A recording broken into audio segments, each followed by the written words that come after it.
Bateu aí o desespero completamente. Olha, eu falei aqui que no domingo o Bolsonaro estava ali implorando por uma anistia e dei risada aqui, porque menos de 24 horas depois, o Supremo Tribunal Federal mostrou que não vai ter anistia.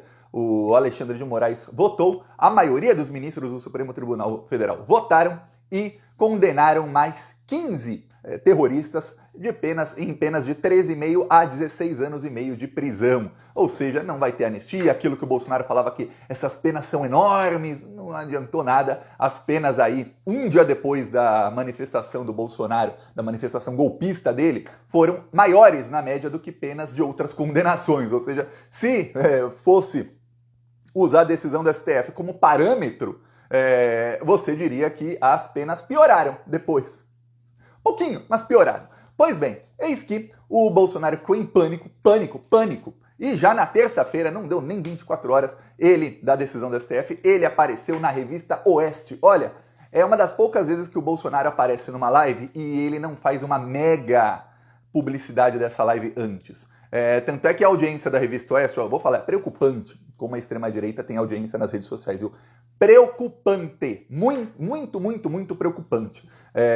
A extrema-direita consegue ali, a revista Oeste tem geralmente 50, 60 mil pessoas assistindo simultaneamente. O Bolsonaro, quando ele vai lá, geralmente dá 300 mil pessoas, 250. Dessa vez tinha só 130 mil pessoas ali, bolsominions, assistindo o Bolsonaro. Pois bem, eis que ele começou a se desesperar. Do início ao fim da live, ele pediu o quê? Anistia. Então ele foi lá de sopetão, sem muito publicidade. Teve alguma publicidade nos grupos bolsonaristas assim antes? Teve, pouca. Mas mesmo sem muita publicidade ele foi lá. Veja, no dia 25 ele podia dizer, olha, dia 27 estarei na revista Oeste e vou falar mais. Não fez publicidade. Não fez no dia 26. Foi justo após a decisão do Supremo Tribunal Federal, ontem, às 2h20 da tarde, que começou ali alguma publicidade, ou seja, que o Bolsonaro deve ter dito ao pessoal do Oeste, vou aí amanhã também, tá ok? Então, o chefão da quadrilha foi depor num caso de que ele incomodou uma baleia, que é um caso que não tem chance de dar prisão nem nada para ele, e logo depois foi para a revista Oeste. Olha, ele começou implorando por anistia e acabou cometendo crime e dando aí para o STF um motivo caso queira prendê-lo, viu? Então a situação do Bolsonaro só piorou. Se ele piorou muito a situação dele no domingo, pois bem, na terça-feira ele conseguiu piorar um pouquinho mais. Tá aqui o Bolsonaro, vou mostrar um trecho da fala dele. Primeiro trecho da fala dele aqui, em que ele, sem ser perguntado, começa a falar sobre anistia. O fechamento, eu fui para cima de um apaziguamento, uma anistia, e isso tem que vir mais do lado de lá. Eu sei que o parlamento é o ente que decide essa questão, mas partindo do executivo seria muito bem-vindo. Eu acho difícil. E eu falei uma coisa ali que eu acho que toca, né? Muita gente. Temos hoje órfãos de pais vivos, condenados a 15, 16, 17 anos de cadeia. São pobres coitados, na verdade, o linguajar é esse mesmo, que pegam essa anistia foi concedida na praça. Aí o Bolsonaro fala isso, aí depois o outro trecho eu mostro depois, que foi alguns minutos depois, né? Eu fiz o corte. Ele fala, tem que ter anistia, e a anistia tem que vir do lado do governo. Ele quer que o governo o Lula assina aí por decreto uma anistia a todos os envolvidos no 8 de janeiro. Porque o Bolsonaro, ele usa para comover o bolsonarismo o caso dos executores. Ele fala que são pobres coitados.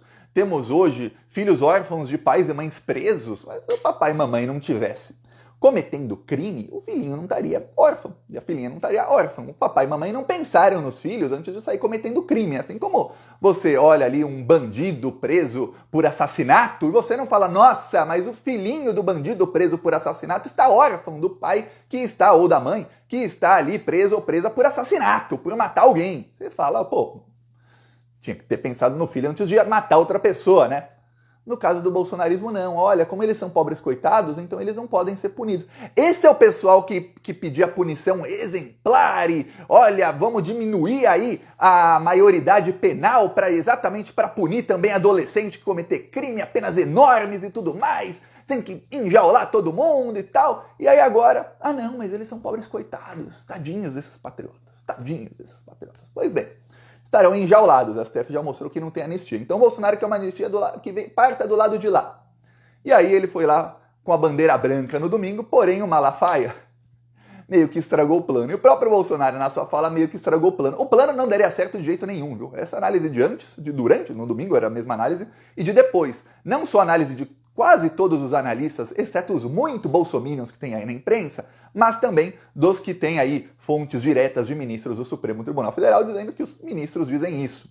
Pois bem, não mudou nada a situação dele, só piorou porque a Polícia Federal anexou a fala dele ao inquérito e ainda avisou que o Malafaia será aí oficialmente anexado ao inquérito. Então a situação do Bolsonaro piorou.